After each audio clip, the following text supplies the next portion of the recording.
Suavemente dile al Señor: Jesús. Muy buenos días para todos los que nos están sintonizando aquí en Manantial de Vida Radio. Estamos ya empezando el Instituto Bíblico Radial.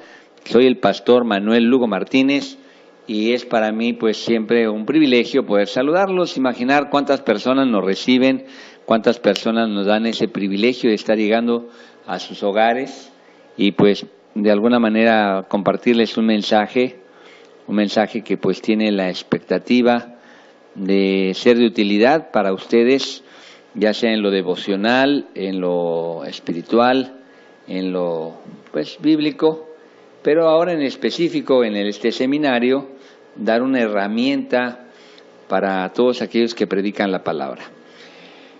El término de hermenéutica es la ciencia y el arte de la interpretación y pues nos permite acercarnos con todo respeto a la Sagrada Escritura y poder interpretar lo que dice el texto.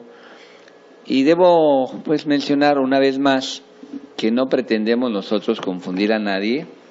He estado hablando de métodos de interpretación, cómo estos métodos han estado a través de los 2000 años de la Iglesia, y pues cuando tú ya los estudias te das cuenta cómo ha sido que la Escritura, que es un solo texto, el texto de la Biblia, puede dar origen a muchas diferentes posturas. Estas posturas que pues de un mismo texto, de una misma palabra, como que hubieran varios significados. Entonces cada quien toma uno y pues vamos a tener una gran confusión. Si entendemos que el propósito de la Biblia es darnos a conocer la revelación que da Dios de Él mismo, del hombre, de la condición, de la situación en que estamos, y que el propósito de Dios es hablarnos, es comunicarse con esa criatura que Él formó, una criatura que la hizo tan inteligente como para que pues pueda controlar, dominar, y que a la vez pues la misma manera en que creó al hombre le faculta para que el hombre se comunique con Dios. Sería pues muy difícil pensar que Dios creó al ser humano como algunas veces en algunas filosofías se concebía, que sí, efectivamente había un creador, que este creador había hecho pues el mundo, había hecho el universo, y luego le había dado cuerda y lo había abandonado ahí bajo ciertas leyes a su propio destino. Eso pues de alguna manera con la expectativa de que pues sí hay un creador, pero ese creador no tiene nada que ver con el ser humano.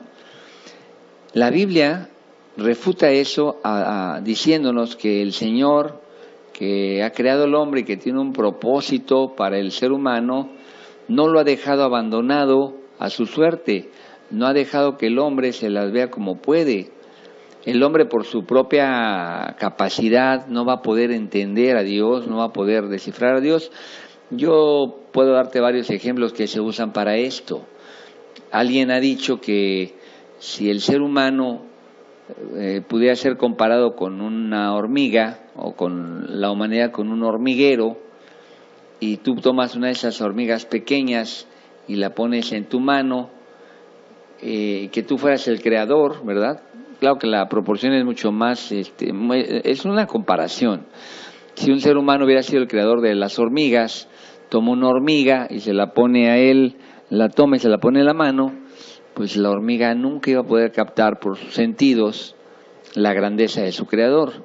Esa es una comparación que se da en la apologética, queriendo de alguna manera dar una idea, ¿no?, de que como nosotros, que somos mucho más pequeños comparado con el universo y con el creador, es mayor la proporción que hay entre la hormiga y el ser humano, es millones y millones de veces más grande la proporción.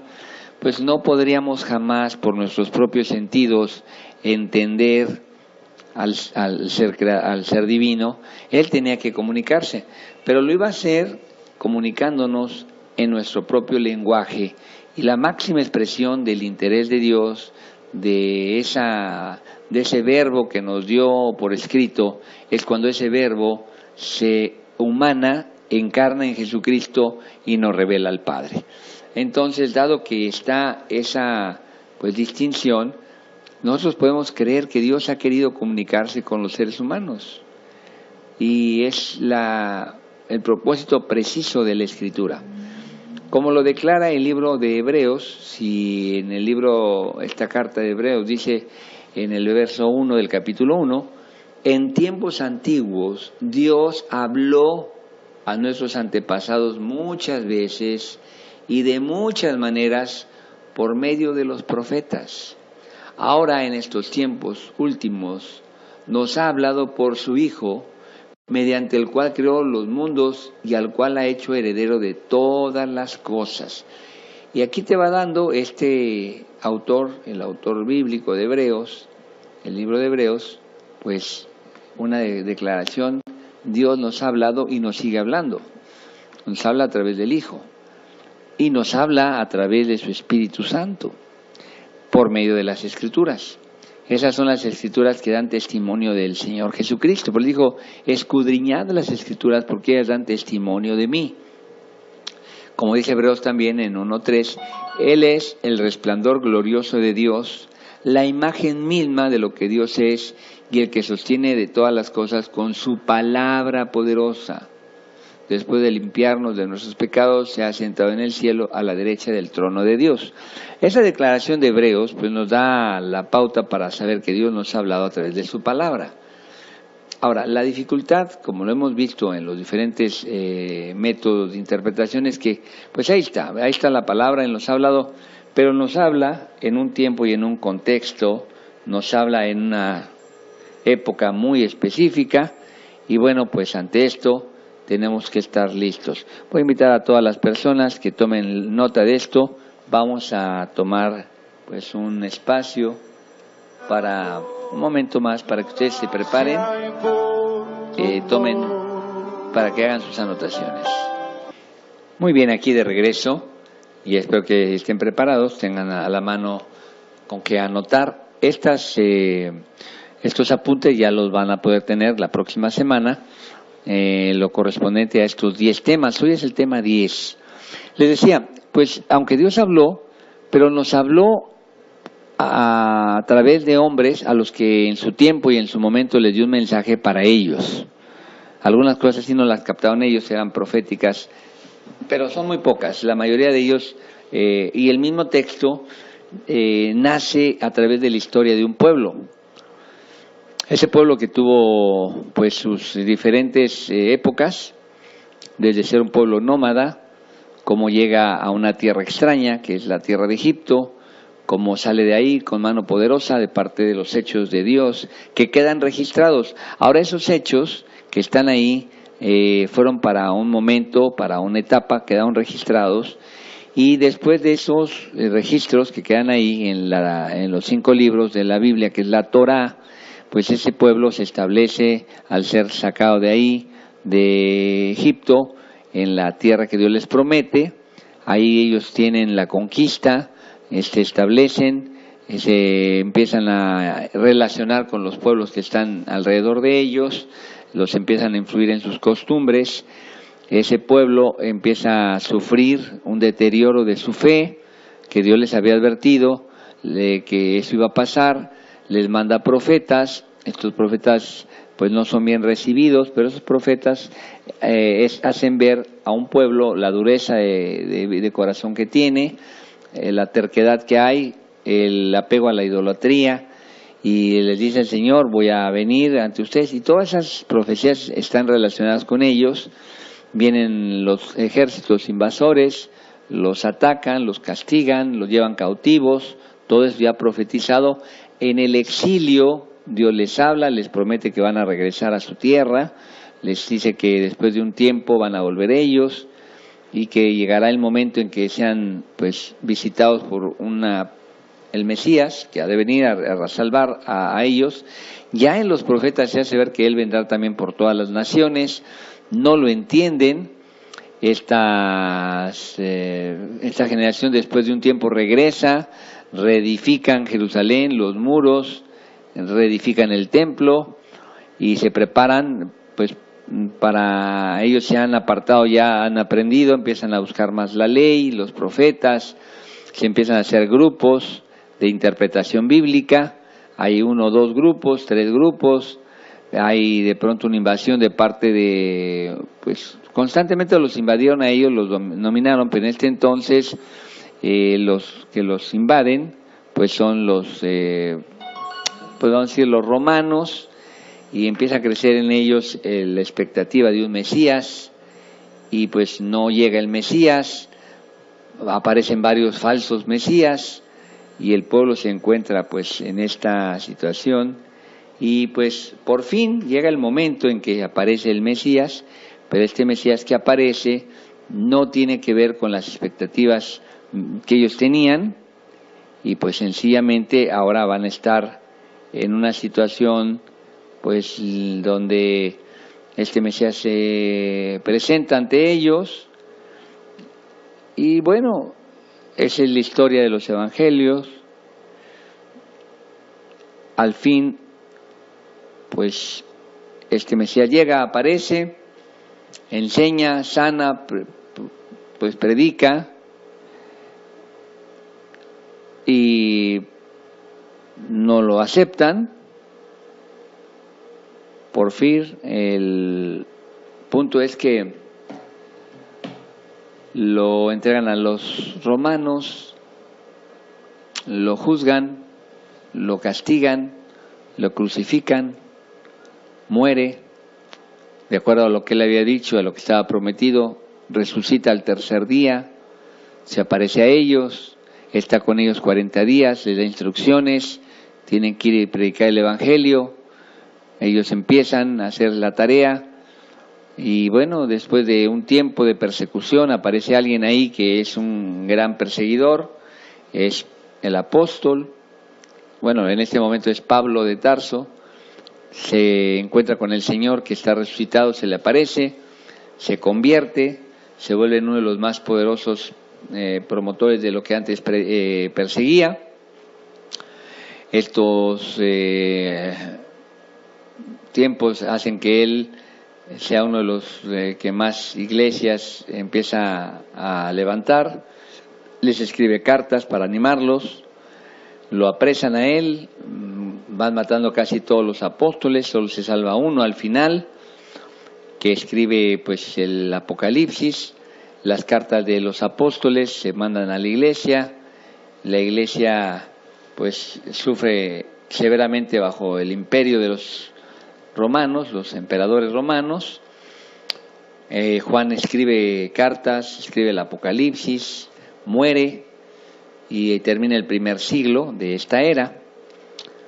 Pero la iglesia, ahora que empieza a vivir en la persecución, con ese poder del Evangelio, ha guardado los escritos, ha guardado las cartas de Pablo, las de Pedro, los evangelios ya se habían escrito allá por el 60, 70, hasta el 80 se escribieron los evangelios, y se hace después una revisión en los primeros siglos, cuáles de esos escritos, porque había muchos más de los que conocemos. El Antiguo Testamento ya estaba cerrado en los libros que ya sabemos son 39, con 27 libros se cierra el Nuevo Testamento, se guarda el canon, y bueno, la tradición mucho se volvió oral porque estaban cerca del acontecimiento. Toda esa manera en que Dios nos ha hablado, a través de un pueblo, y hoy llega 2000 años después a nosotros, 2000 años después, que para poder entender cómo ese mensaje puede tener validez, pues se hace la interpretación del texto. Toda esta gran vuelta que he resumido, pues es la que precisamente nos da a entender cómo el Antiguo Testamento que se escribe por Moisés hace 1500, 1600 años, ¿verdad?, antes de Cristo, y luego pues este periodo en que se escribe el Nuevo Testamento en 100 años, a partir de Cristo, unos 100 años, casi 100 años, a partir de él. En este tiempo, más de 50 escritores en diferentes etapas, desconectados, porque pues no había mucho tiempo de distancia entre ellos. Se puede ver la inspiración divina en la unidad del texto, todo lo que ya hemos visto de la Biblia, como él ha hablado, y ahí tenemos ahora el mensaje, ahí tenemos el texto. La pregunta es, ¿cómo lo vamos a interpretar? ¿Cómo nosotros que estamos tan lejos, estamos verdaderamente en muchas, decimos hay muchos obstáculos, pues muchas consideraciones que hoy tendríamos que analizar, porque realmente estamos hablando de una palabra divina, pero de una palabra que tiene también que entenderse como una palabra dada a hombres como nosotros, hombres de carne y hueso, y pues esto lleva a que entendamos, ¿verdad?, la importancia que tiene la interpretación bíblica, lo que es la hermenéutica. Porque di un repaso muy grande, así, ¿verdad?, a grandes rasgos, hice un resumen. Pero a través de esos escritos dictados por el Espíritu, algunos vivenciados por las experiencias de ese pueblo, el pueblo de Israel, que quedaron registradas, las batallas, las luchas, hoy tienen para nosotros un mensaje actual, porque es la palabra de Dios que está ahí, está viva. Solo que requiere de todo un respeto, de un trabajo. Les he dado a ustedes en toda esta semana esos métodos que se han usado y que no toman en cuenta ciertos principios hermenéuticos de interpretación sana y que han llevado a la Iglesia a interpretaciones equivocadas. Estos métodos fracasaron porque no tomaban en cuenta ciertos principios. Y hemos hablado, por ejemplo, les he hablado de los métodos de interpretación que fracasan porque no tienen una hermenéutica correcta. Muchas iglesias, muchas personas, más bien muchas congregaciones, la iglesia es una sola, perdón la manera de hablar, hablé mal, una sola iglesia, pero muchas congregaciones, muchas facciones dentro de este cuerpo, de esta iglesia, han terminado en la herejía, apartándose de la verdad por una mala interpretación. Por eso, por ejemplo, hablamos del método literalista, ese método que pues llevó a que se le diera un gran respeto a la escritura según, pero todo es literal, todo es literal. Es más, cada letra tiene un número, cada letra tiene un significado, y con eso se hizo tan oscuro y tan confuso todo, y se cayó en el legalismo. Cuando la iglesia entra en esos criterios literales, literalistas, hiperliteralistas, termina llevando a la confusión, al enredo, y esto lleva al legalismo. Este es un problema. Cuando Jesús vino, les dijo eso a los fariseos: ustedes han perdido el espíritu, se habían quedado con la letra, pero no tenían el espíritu de la palabra. Entonces, esto lleva a esa interpretación tan literal, que ya la vimos, hablamos de todo eso. Este es un resumen. Bueno, viene una reacción pendular, se va al otro lado, entra el método alegórico. Ahí en el método alegórico, entonces, a cada palabra se da un significado superior, con la idea de darle un significado más espiritualizado, más moralista, pero la alegoría termina siendo no la interpretación del texto, sino lo que el intérprete dice que la palabra dice. Esto significa esto. Entonces el intérprete no se va al texto para ver qué dice el texto, qué significa el texto, qué significó el texto, sino sencillamente se alegoriza, pero de la alegorización esto llevó a que entonces se fueran introduciendo la alegorización, del método de alegorización entró ahí por el siglo IV, pero algo pasa también en el siglo IV. En el siglo IV ya se establece que el obispo de Roma es el Papa. Y el Papa va agarrando poder. 300 años después se establece que el Papa es infalible, que lo que él diga eso es, y que su palabra como representante de Cristo es la que va a contar más que la Escritura. Y como entra el método alegórico, también entra el método dogmático. Y el método dogmático es cuando la Iglesia, bajo el Papa y los concilios, dicen así es, y van haciendo a la Escritura a un lado. Y el texto no importaba, importaba la interpretación que le daban al texto, y a veces sin necesidad de la interpretación. Por ejemplo, la virginidad de María, la perpetua virginidad, la Biblia dice que ella era virgen, el Espíritu Santo llega a ella, pero la Biblia establece claramente que María tuvo más hijos con José.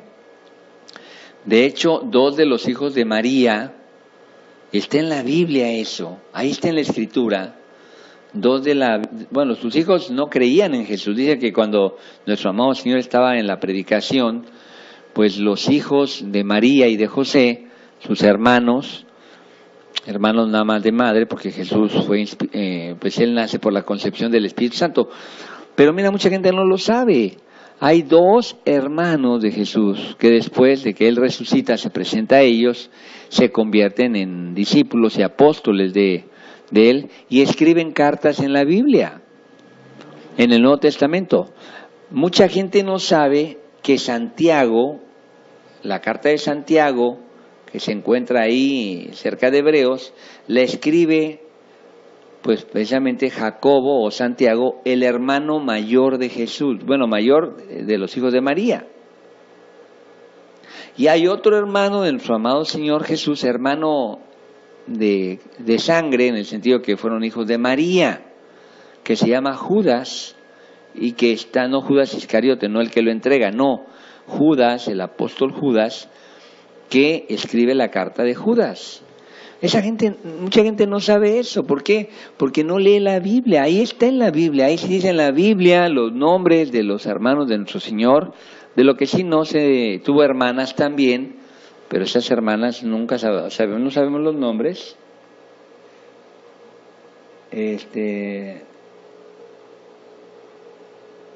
Pues así estamos. Entonces, yo les debo decir que aquí, en ese sentido, pues para eso está la interpretación. Pero el dogma pues llegó a callar, y decir, no, ya se acabó. Ya se acabó, ahí está. Bueno, pues entonces, ese es el problema. Que no teniendo la correcta interpretación, ya tenemos el problema del dogmatismo. El dogmatismo llevó a la Iglesia a 1000 años de oscuridad. Y eso realmente fue una gran tristeza. ¿Por qué? Porque cautivó a la Iglesia al dogma, vinieron los abusos, empezó a venderse la salvación a través de las canonjías, de las bulas, de las penitencias pesadas, pues ahí es donde tenemos un problema. ¿Por qué? Pues Martín Lutero empieza a ver que la salvación ya era por obras, te vendían la salvación, había que comprarla, se pagaban a través de penitencias y de dinero. ¿Pero de dónde salía eso? Pues el Papa lo había dicho.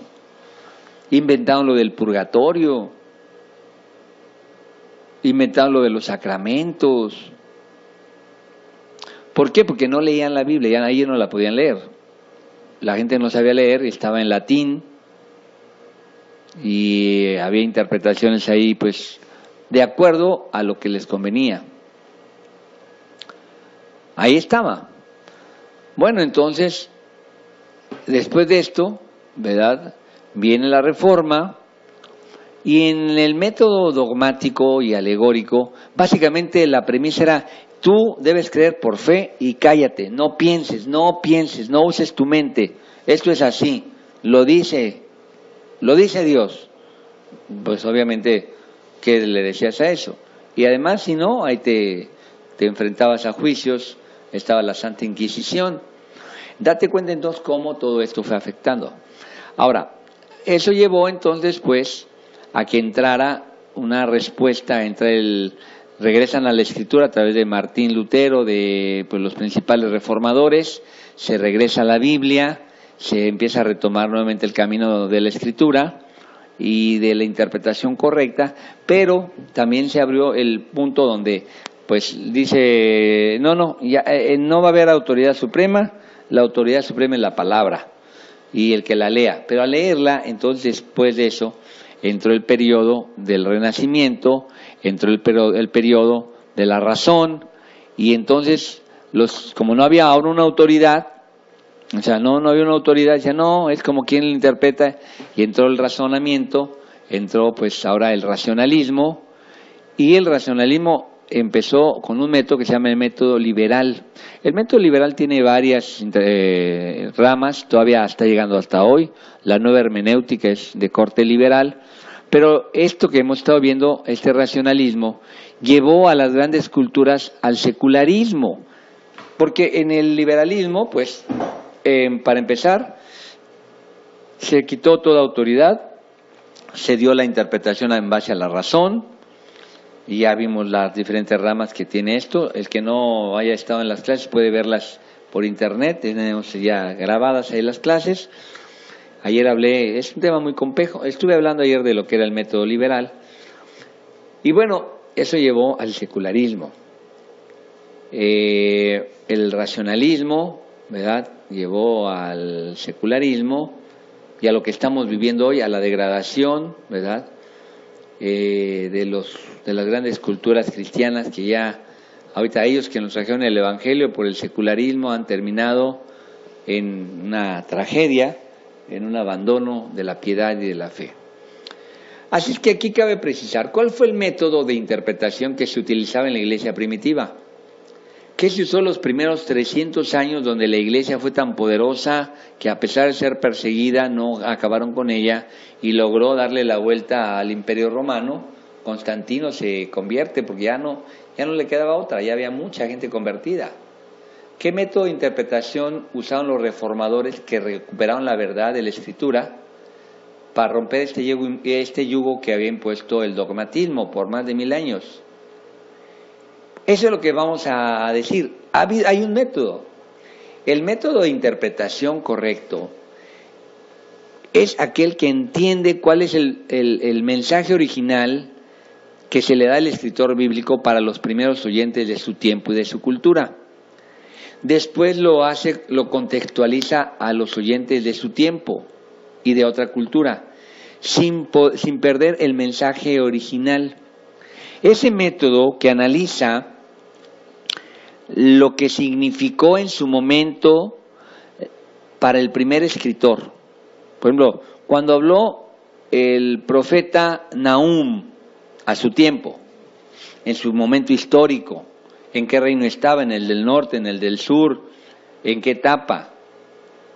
Cuando el profeta Isaías, o cuando en un momento dado los registros están pues ahí dados para los proverbios. Se busca lo que se entendió en el momento original, en el momento preciso, primero, qué significó para ese tiempo, y eso tomando en cuenta el ambiente, la cultura, el momento histórico, el tipo de lenguaje, y luego, ¿verdad?, eso se saca esa verdad central, esa interpretación básica, y ahora se traspola, se contextualiza a los oyentes de otro tiempo, de otra cultura y de otra lengua, pero no perdiendo el mensaje original. Esa es la tarea. Ese método se conoce como método gramático histórico. Es el que vamos a estar estudiando a partir de hoy, porque nos permite preservar el legado sagrado y transmitirlo correctamente a las siguientes generaciones.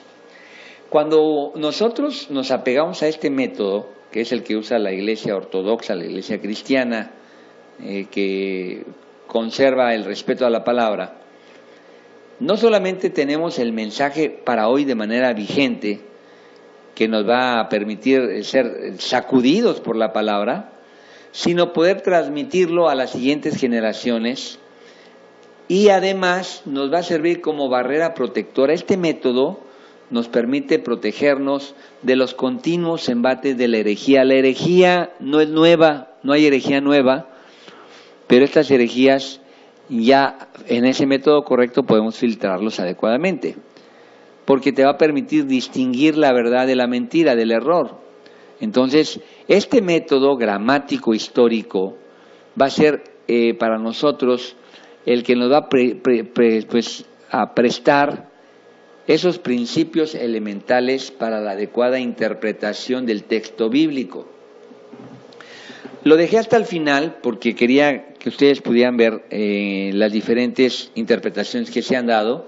Algunos de los que me están escuchando, sin que lo supieran antes, pues están influenciados en alguna de sus enseñanzas por métodos de interpretación equivocados, donde se alegoriza o donde se va muy a la letra de algunas cosas, o donde se hace dogma, donde se impera, porque en el liberalismo hubo quienes le daban mucha importancia también a las cuestiones del sentimiento, de las emociones.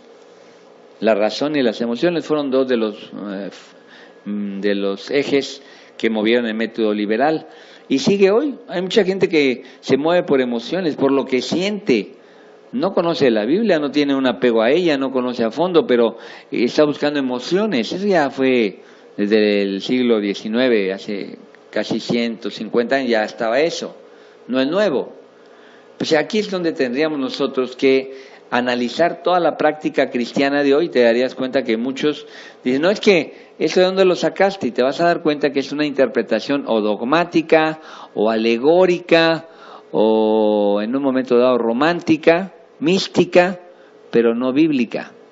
Es que esa es la gran ventaja de este método, nos permite conocer, y el que esté interesado, porque mira, la palabra, y te voy a dar hoy pues solamente una serie de datos de lo que vamos a estar estudiando las próximas 6 semanas que nos quedan, porque aquí este método, lo que, como dice su título, tiene por objeto hallar el significado del texto sobre la base de sus palabras en su sentido llano y simple, a la luz del contexto histórico en que fueron escritas. Aquí se toman reglas semánticas, gramaticales, que son comunes a la interpretación de los textos que son literarios, en el marco de la situación del autor, de los lectores del tiempo. Tenemos que entender con mayor precisión posible lo que el escritor sagrado quiso realmente decir.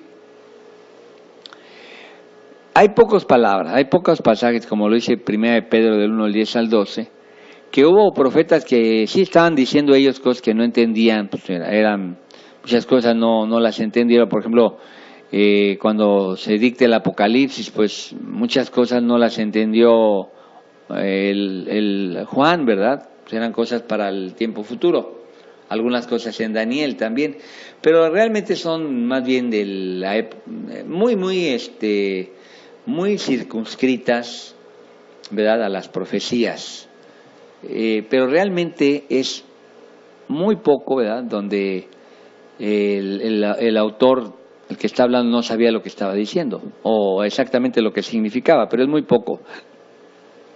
Podemos decir con tranquilidad que los temas centrales de la Biblia son muy claros para el tiempo que se dieron y que deben ser muy claros para nuestro tiempo. Entonces, salvo esas profecías, los escritores sabían lo que iban a comunicar, usaron su lenguaje, usaron géneros, estilos, parábolas, porque si nosotros le metemos un significado de acuerdo a nuestros prejuicios, que es ajeno a la intención del autor, eso no es interpretar, eso es violar el texto, eso es prostituir la palabra. Se comete violación cuando nosotros pretendemos establecer una diferencia entre lo que el escritor sagrado pensaba y lo que escribió. Muchos dicen, no, él escribió eso, pero estaba pensando en otra cosa. ¿Cómo puedes decir eso? Mira, hay un comentarista católico, uno de los, pues, maestros de la palabra para ellos, pero dice una cosa muy interesante en esto, porque muchos dicen, bueno, el escritor dijo esto, pero estaba pensando decir otra cosa. Mira a qué atrevimientos ha llegado a algunos de la interpretación, sobre todo de la nueva hermenéutica. Dice este autor,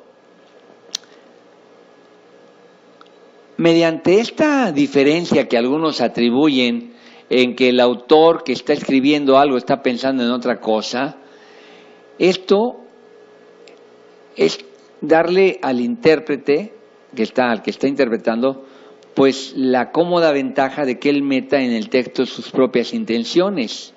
Esto es injustificado.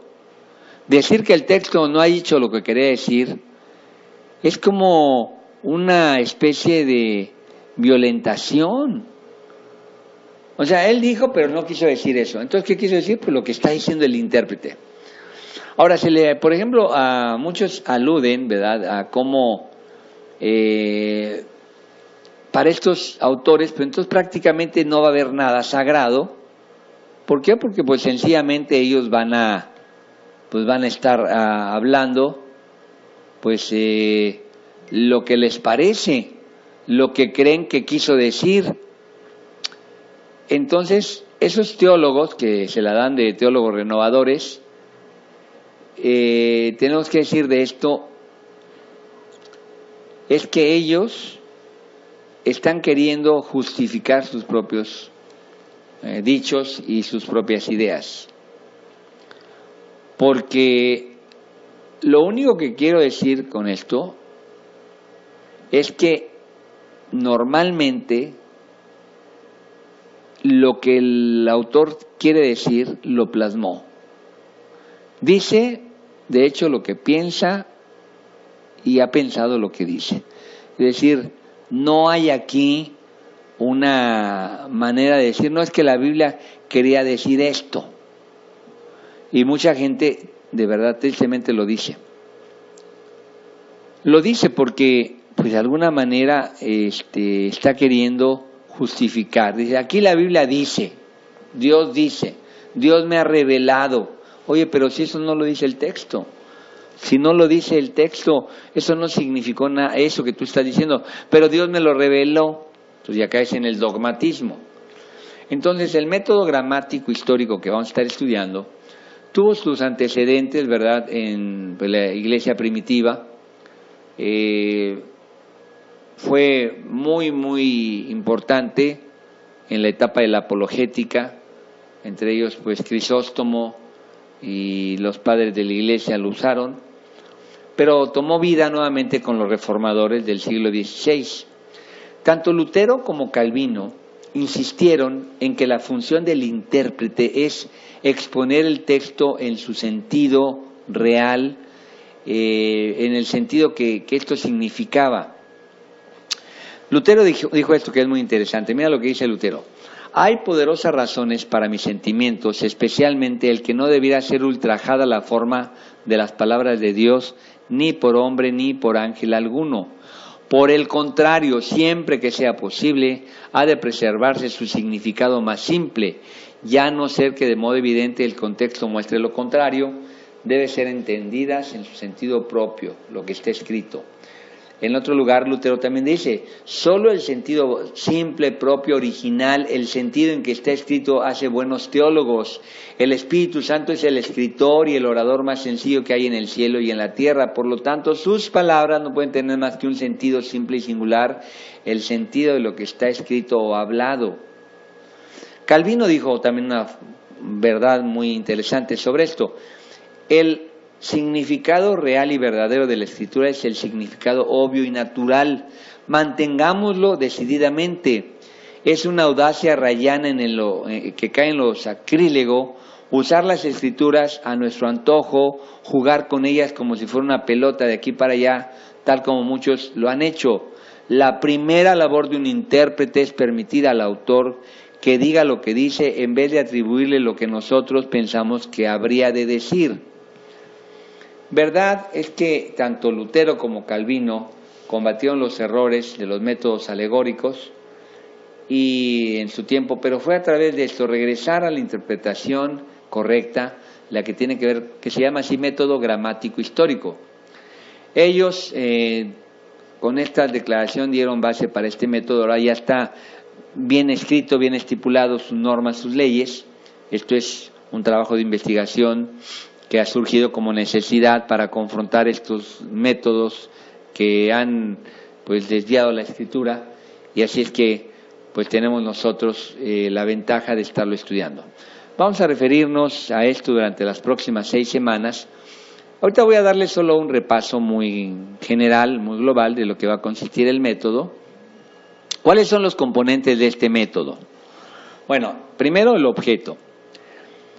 Como lo dice el título, la finalidad de este método de estudio bíblico es hallar el significado del texto, lo que el autor inspirado quiso expresar. Se parte de esta base que el autor tenía una idea clara de lo que estaba diciendo. Por tanto, pues debe interpretarse la Biblia dándole el respeto, aplicando las reglas de interpretación a lo que este autor quiso decir, lo que dijo en su momento. Ahí no lo que tú crees, no lo que no. ¿Cómo sabemos esto? Bueno, ese es el objetivo del método. ¿Qué hay que hacer? Pues un análisis lingüístico. El intérprete de las Escrituras debe considerar que la Biblia originalmente fue escrita en hebreo, en arameo y en griego. Son lenguajes muy diferentes al nuestro. Vamos a estar hablando de eso, de los análisis lingüísticos. En las 6 semanas que nos quedan, voy a leerte a grandes rasgos el temario. Todo esto ya está para que tú lo recibas ya en estos días, la próxima semana, y al que lo quiera lo vamos a tener. ¿Qué vamos a ver? Bueno, vamos a ver de este método las lenguas de la Biblia, el hebreo, el griego, las generalidades, obviamente, la autenticidad del texto.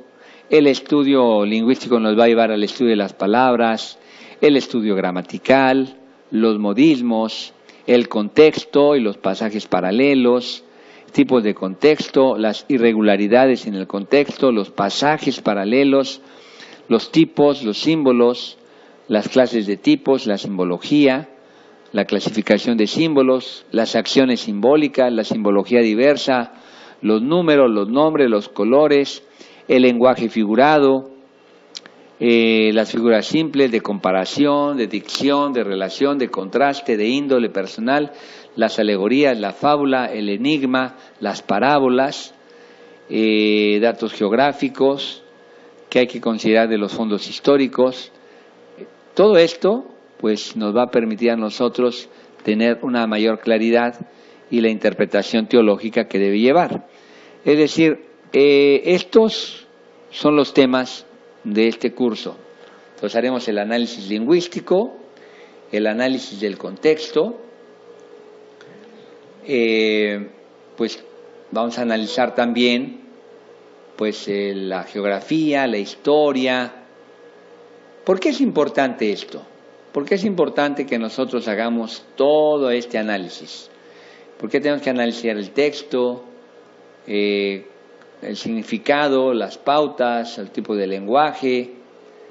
¿Qué no basta con que leas tú la Biblia? ¿Por qué otra vez lo mismo? ¿Por qué tanta complejidad? Ay, no, hombre, qué flojera. Bueno, no es tarea fácil. Imagínate, alguien está hablando, diciendo, esta es palabra de Dios. Pues tienes que asegurarte lo que eso significó, porque de otra manera puedes tú jugar con esto. Te voy a poner hoy un análisis muy sencillo. Mira, ¿por qué es necesario analizar, por ejemplo, el contexto? Hay una ley en la interpretación que dice, un texto sin el contexto es un pretexto.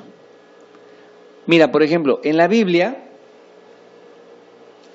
vas a encontrar tú pasajes que podrían en un momento dado apoyar cualquiera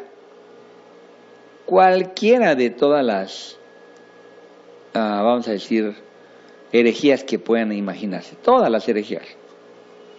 En la Biblia tú puedes hacer eso, puedes sacar un texto de su contexto y sencillamente decir, la Biblia dice, y sí, la Biblia dice, pero ¿en qué contexto? Eso es importante. Porque, mira, si no podemos llegar a unas situaciones tan complicadas.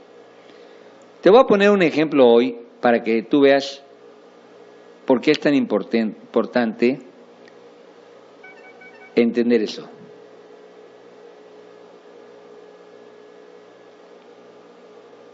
¿Por qué? ¿Por qué es tan importante el contexto? Por ejemplo, vamos solamente al contexto. Mira lo que dice esta declaración de un salmo. Es que te vas a quedar admirado. Porque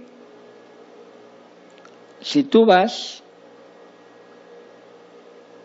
a la Biblia, escucha esta frase. Dice en la Biblia, no hay Dios. La Biblia dice eso. Mira, la propia Biblia dice que no hay Dios.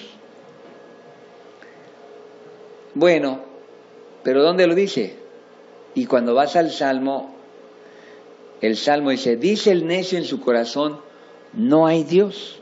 Ya te fuiste al contexto. Estás diciendo, mira, no. Si vas tú al Salmo 10, dice el Salmo 10, el malo por la altivez de su rostro no busca a Dios, no hay Dios en ninguno de sus pensamientos. Aquí tú estás dándote cuenta cómo la Escritura no está diciendo que no haya Dios, sino el contexto en que está esta porción, que es el Salmo 53:1, te da la idea. Dice el necio en su corazón, no hay Dios, se han corrompidos e hicieron abominable maldad, no hay quien haga bien. No está diciendo que no hay Dios, sino que el necio dice en su corazón. Entonces te vas al Salmo 53 y lees todo el contexto y te das cuenta de que cada uno se había vuelto atrás, todos se habían corrompido, no hay quien haga lo bueno, no hay ni aun uno, no tienen conocimiento todos los que hacen iniquidad, a Dios no invocan. Es decir, estamos hablando de un salmo que está señalando a una generación que con sus hechos no toma en cuenta a Dios, no que no haya Dios. Bueno, ya te fuiste al contexto. Entonces tienes que ver el contexto para darte cuenta, porque de esta manera entonces evitas esas fallas. Te estoy dando una buena noticia, estaremos estudiando este método de interpretación bíblica, donde pues vamos a centrarnos ya ahora en las herramientas para poder aplicar lo que se conoce como el método histórico-gramático. Este método histórico-gramático es el que respeta a la Iglesia porque rescata no lo que el intérprete quiere decir que dice el texto, no, rescata lo que el texto dice, lo que dijo en su momento inicial, lo que quiso decir para los primeros oyentes, en su tiempo, en su momento, en su lenguaje. Este método, que es el método conocido así como gramático histórico, va a las lenguas de la Biblia, la importancia del hebreo, conocer el griego, la autenticidad del texto, el análisis lingüístico de las palabras, los modismos, el estudio gramatical, el texto, el contexto, los pasajes paralelos, los tipos, los símbolos, el lenguaje figurado, el fondo histórico, los datos geográficos, todo esto. Bienvenidos al curso, ya entramos de lo general, ahora ya vamos a entrar en particular. Nos estaremos escuchando el lunes, ya el otro año, que tengan un buen fin de año Y a todos los interesados pueden seguir estas transmisiones por el YouTube, están en YouTube, y también los que están interesados van a tener copia del curso por escrito. Que Dios les bendiga, ha sido un placer para mí estar con ustedes este tiempo. También la próxima semana empezaremos con el programa Salud y Vida. Estas semanas hemos estado haciendo arreglos para hablarles pues de ese tema tan importante que es la salud también. Que el Señor les bendiga, estamos en contacto.